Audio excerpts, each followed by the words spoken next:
see you, unfortunately. That's a shame. Brill. So, welcome back to our live streaming from ICS SOA 2018. The social media team are back here at the end of day 2 to provide something of a wrap-up and a summary of today's events. I feel like we've had an even bigger and an even busier day on day 2 than we had on day 1, if that was possible. So if we start with you, Shagan, if you just kind of talk us through interesting things you've been at today, interesting things you've heard.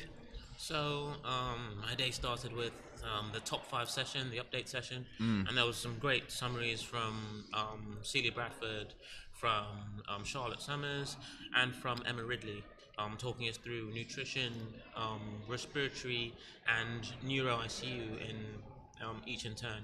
Some great controversial papers were discussed. So for me, probably one of the most controversial ones was Eolia, looking at ECMO in severe ARDS. That paper left us asking with more questions than answers, unfortunately. But overall, a fantastic session, great speakers. And then, of course, the vast majority of my day was taken up with a very big session on critical care ultrasound featuring the legend that is Paul Mayo. What a dude. What Absolutely. It was a an amazing guy. Real expert panel, Talked us actually, through a fantastic case of literally head-to-toe ultrasound for things I'd never thought of. Ultrasound-guided blood pressure? Wow, didn't think about that one. I loved, it was that session where he talked about ultrasound-guided intubation. Yes. Is that correct? Yeah, that was absolutely brilliant. He actually showed us the images of esophageal intubation versus endotracheal. Real fantastic images, actually. So it was actually, one of the things, the ultrasound podcast guys, Matt and Mike, they talked about that a while back, and they called it tubing the goose. So you get two, basically when you're intubating, you get either one hole or 2 holes, and if you tube the esophagus, you get 2 holes, and that's they call that the goose sign. Oh wow, okay. So really, that was probably the highlight of my day, listening to Paul Mayo just give an amazing talk with top-to-toe ultrasound. Okay. How about yourself, Gavin? So I went to the X-ray masterclass, radiology masterclass in the morning. So there were a couple of sessions there. One was around CT head and basic interpretation of subdurals, extradurals, and subarachnoid. I found that a pretty good revision for me. The session that I learned the most from really was the chest X-ray session, particularly around using the silhouette sign and looking for lobular collapse, which can be pretty subtle unless you've got a really good gain consolidation, and using the silhouette sign, particularly on the left, to identify left and upper and lower lobe collapse, which I've probably missed many times, given the fairly subtle signs that you're using the heart border for. Okay, good, interesting. And our resident World Cup winning fly half. Thank you very much. Any thoughts? Retired now. Sorry, I'm feeling a bit ropey today. Nothing to do with alcohol, but mainly a chest infection. How many times has he said that? No idea where that came from. This isn't beer, by the way. No, London lager. So, today's been it's been a bit of a quieter day for me as far as attending lectures goes, but I similarly was there at the top 5 session this morning, which was fantastic. It was also nice to put a face to the name of Celia Bradford, to actually see her, because I enjoyed her neuro section the best actually out of those 3, but they're all brilliant. And then of course, as Segs has already mentioned, it was clearly a passionate area for us, was the session on POCUS. Shagan's mentioned Paul Mayo, who I have to say is just one of the most down-to-earth characters I think I've ever met. He threw himself down onto the ultrasound table today and had us scanning his abdomen, and he's just so engaging and not clearly so clever and so bright with everything, but just so humbling to be able to speak to him and scan with him and things. But during that same session we had, should we get official accreditation for ultrasound in the UK, or is it all a waste of time? And it was Jenny Atkins versus Justin Kirk-Bailey. Justin was very much for the self-taught sort of ethos behind ultrasound. Jenny was more of the, you need accreditation and these are the reasons why. To be honest, after Justin's session, I thought, my God, that's one to live up to. Which side did you fall on?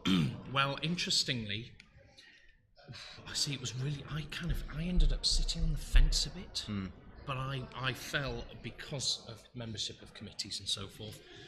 I fell on the side of accreditation. Yeah. I have to say, but Justin made some brilliant arguments along the lines of I was pretty much self-taught, YouTube and all these resources that are out there. But Jenny got up and just absolutely smashed it out of the park with her presentation as well.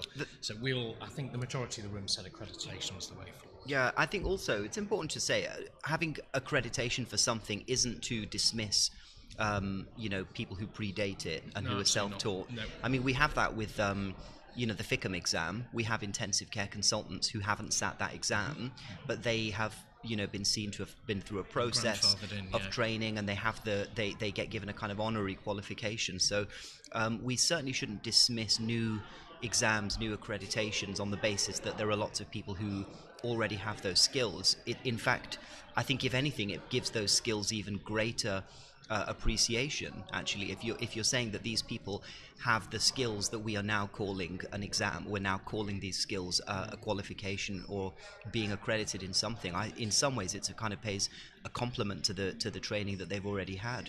The challenge with that, though, is that then means should we be grandfathering people in POCUS? And my understanding is that's been a very sticky subject that perhaps we should discuss further in a different podcast, maybe tomorrow, with lots of POCUS people. Absolutely. But yes, it's a challenging area. So, and how was your lecturing today? It wasn't. Well, I guess it was lecturing to a degree, but I spent most of the afternoon up in the education zone. So, Justin and Ashley et al. Have set up some fantastic little sort of demi sessions with sort of quite clever titles, all about different areas of the body and ultrasound. So, this afternoon I've been scanning abdomens, talking about kidneys and renal ultrasound and urinary tract ultrasound. It's quite well attended, actually. I was quite pleased. So talks on that, and then hands-on scanning sessions. I think that's been a wonderful part of this SOA. Yeah. Is that we've been able to just, in a way, kind of rock up and get our hands on and let the guys scan. And there've been lots of light bulbs going off, and people leaving wanting to get further accreditation.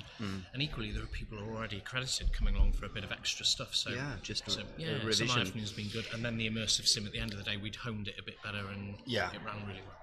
So I have had a sort of been thinking a little bit over the day. Obviously, I've been bumping into old friends, new friends, old boss of mine from the Homerton Hospital as well, who's been here who will be here for the whole 3 days. And we were talking about the trend, for instance, of intensive care conferences. And one of the things that she was saying that she really liked about the conferences in general, the newer ones, is that they've been multi-professional.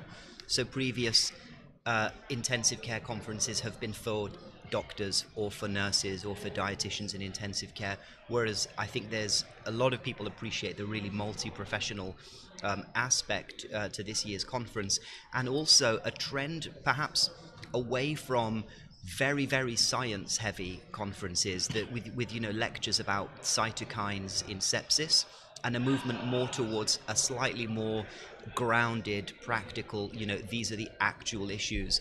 And I touched yesterday upon the emphasis that I really liked yesterday of the psychology of doctors and patients, and making us all, nursing our minds as well as our bodies, perhaps when we're on the intensive care unit. But also just in general, I would say over the conference, over the 2 days, I've appreciated the emphasis on things like burnout, things like these, psychological stress, emphasis on, the pet therapy as well as a good example of actual realistic things which affect all people who work in intensive care, whether they be doctors, nurses, ACCPs, dietitians, SALT, physio, OT. There's like there's a very broad group of people who all contribute to the delivery of that care, and I think having a conference for all of them is one very positive thing. Yeah, totally. And having people can read about cytokines in sepsis in journals. Not that is very interesting, but I think we should have some science in a conference. But I've really appreciated the talks about the actual issues. For instance, we just had great in the update session that I was just in now, talking about needing slightly more tighter legal definitions of death and how and when you can diagnose death. And this is just a very practical issue which is affecting every intensive care unit in the country. How do we get patients who are brain dead and legally dead by neurological criteria, how do we get them off ventilators when we're having issues communicating that death to the family, who don't understand why their relative is still warm, still has a pulse, and their chest still goes up and down? These are real issues. Some of them which I think actually need a sort of a national conversation, between the healthcare system and the public. I don't know how you guys felt in general about that sort of trend generally of this year's conference. So I'll hold my hands up, as I was part of the organising committee when we actually changed a lot of the ways state of the art was working. That was the intent. That was always the intent, to make sure to bridge. We've heard that phrase "bench to bedside" so many times. That's exactly what we wanted. Yeah. You still need the science, but the science is meaningless if it cannot be applied. Yeah. And what we do what we do every day at the bedside is that we apply science. And so you need both. You need to understand the cytokine storm that goes on when you're in sepsis, but you also need simple things like, so what does that mean? Does that mean that I should use cytosorb or plasmapheresis or vitamin C at the bedside? Yeah, exactly. And so actual practical discussions about what do I actually do? And then, of course, the other side of things is, when I actually do these things, how does it make me feel?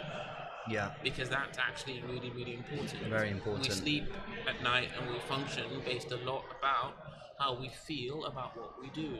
Yeah. When the two mismatch, we get moral distress. Yeah. And that's important to tackle. So yes, that was a deliberate decision. And well, the feedback so far from anyone I've spoken to is that I think people have appreciated this kind of new direction that we're taking. And I think people have appreciated a lot of the events that they've seen, a lot of the speeches and talks from this year. So far, we've still got a third day.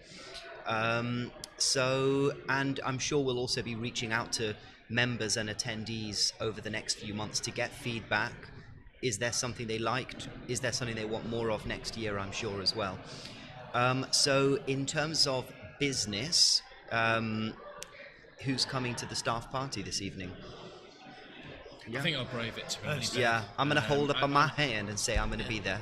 cool. Oh, I think I will as well. Yeah. Chest infection. Sadly, or we're not, not going to I will live be stream there. that, so I guess you'll have to wait till tomorrow to hear more from us. Exactly. Indeed, the We'll see what this guy antitussive looks like alcohol. tomorrow. I'm sure I'll be fine. Anyway,